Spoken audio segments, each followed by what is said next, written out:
کہ محمد سے وفا تو نے تو ہم تیرے ہیں، یہ جہاں چیز ہے کیا لوح و قلم تیرے ہیں۔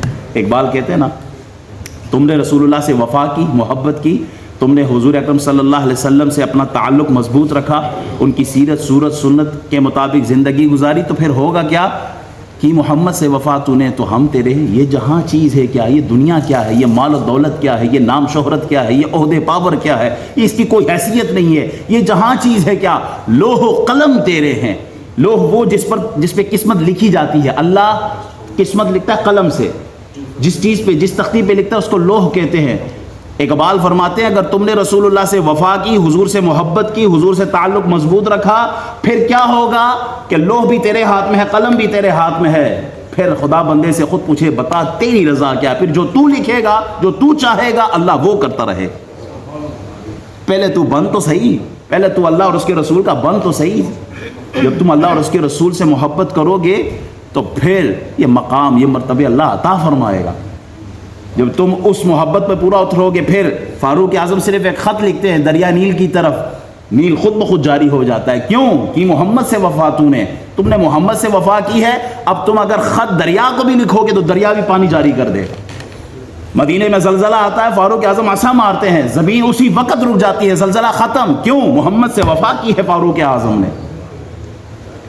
نہاون کے مقام 1500 میل دور ہے، فاروق اعظم اپنی آواز بھی پہنچاتے ہیں، مسلمانوں کی مدد بھی کرتے ہیں۔ کیسے؟ کہ کی محمد سے وفا نے تو ہم تیرے ہیں۔ جنگ قادسیہ میں حضرت سعد بن ابی وقاص جاتے ہیں اور جب دریا کراس کرتے ہیں، مسلمانوں سے پوچھتے ہیں کسی کا کوئی چیز دریا میں گر تو نہیں گئی ہے؟ تو ایک ساتھی نے کہا کہ میرا پیالہ گر گیا ہے۔ دریا کی طرف رخ کر کے کہتے ہیں میرے ساتھی کا پیالہ دو۔ مجاہدین سارے حیران ہیں، یہ کلام تو انسان سے ہونا چاہیے، یہ تو دریا سے کر رہے، دریا کیسے بات سن سکتی ہے؟ موج آتی ہے، ان کا پیالہ باہر پھینک دیتی ہے۔ ساتھیوں نے پوچھا کہ یہ کب سے آپ کا حکم ماننے لگے؟ کہا جب سے میں اللہ اور اس کے رسول کا حکم ماننے لگا ہوں، ہر چیز ہمارا حکم ماننے لگی ہے۔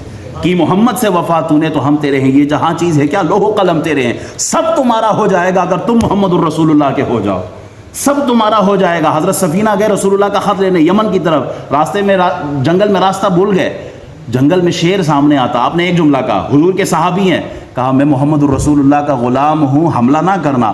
شیر کہتے ہیں وہ کتے کی طرح آتا ہے، پاؤں میں پڑ جاتا ہے اور ان کو اس راستے سے جو جنگل سے باہر نکلنے والا ہوتا ہے اس راستے پہ لے جاتے، جنگل سے باہر سیفلی پہنچا دیتے ہیں۔ یہ کیسے ہوا؟ کہا کہ محمد سے وفا نے تو ہم تیرے ہیں، یہ جہاں چیز ہے کیا لوح و قلم تیرے ہیں۔ تم محمد کے بن جاؤ، جنگل کے درندے بھی تمہاری سنیں گے۔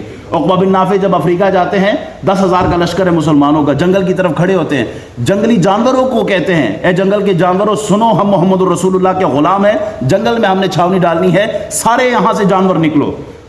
تاریخ کہتی ہے کہ پھر سانپ بھی نکل رہا ہے، بچھو بھی نکل رہا ہے، شیر بھی نکل رہے ہیں، جانور اپنے بچوں کو پشتوں پہ رکھ کے جنگل سے نکل رہے ہیں۔ یہ کیسے ہو سکتا ہے کہ انسان کی بات ایک جانور سن لے؟ کہا کہ محمد سے وفا نے تو ہم تیرے ہیں، یہ جہاں چیز ہے کیا لوح و قلم تیرے ہیں۔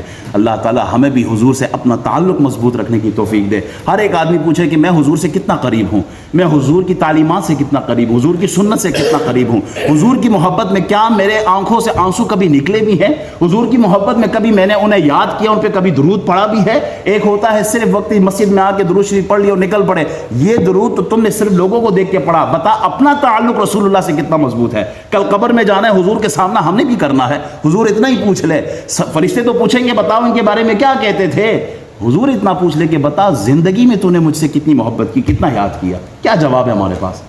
ہر ایک کو سوچنا ہے حضور سے اپنا تعلق مضبوط رکھے، درود شریف کی کثرت کرے، صبح بھی حضور پہ درود، دن میں بھی درود، رات میں بھی درود، سوتے ہوئے بھی رسول اللہ کو یاد کرے۔